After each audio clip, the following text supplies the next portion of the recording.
Hi hello friends, welcome back to our channel Vijay official triples. నేను ఏం చేస్తున్నాను అనుకుంటున్నారా? ఏం పని చేయదు ఎప్పుడు రీల్స్ చేసుకుంటుంది అని అనుకుంటున్నారా? నేనైతే ఇంట్లో పనులన్నీ చేసుకుంటానండి. ఓకేనా? అయితే నేను వడియాలు పెడుతున్నాను. ఏ వడియాలో మీకు తెలిస్తే కామెంట్ చేయండి ఫ్రెండ్స్. ఎందుకంటే సమ్మర్లో ఎక్కువ వడియాలు పెడతారు. ఎందుకంటే బాగా ఎండితే కర్రీ లేనప్పుడు చారు చేసుకొని పిండొడియాలు అయితే ఫ్రై చేసుకుని హ్యాపీగా తినొచ్చు. మజ్జిగన్నమైనా నంచుకొనేటి. అయితే మేమైతే వడియాలు పెట్టాము. ఇవి ఏం వడియాలో అది మీకు తెలిస్తే కామెంట్ చేయండి. కత్తిపెట్టి ఎందుకు అక్కడ అలా పెట్టారంటే, ఈ రోజుల్లో కత్తిపెట్టి ఎవరు వాడుతున్నారు? షాకే కదండి. అంటే ఎగిరిపోతుంది కవర్ అని అక్కడ పెట్టాము. మా అమ్మ పెట్టిందనమాట.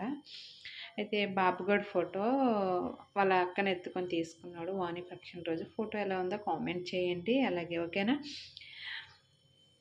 అయితే చూసారు కదా, నేను అప్పుడప్పుడు ఇటువంటి పనులు కూడా చేస్తూ ఉంటానండి.